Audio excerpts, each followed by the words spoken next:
अम्मी क्या क्या पका रही हो?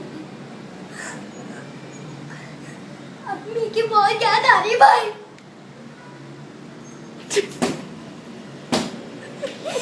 दीदी को नहीं तो ही भाई।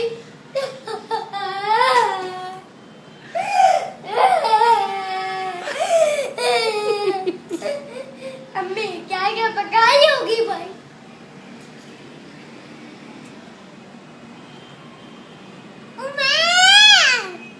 अम्मी अम्मी पास आ जाओ अम्मी की जान। ना बेटा ना, एक के दिन बोल नहीं करते मेरा बच्चा। हंस के बोलो ईद मुबारक। ईद मुबारक अम्मी।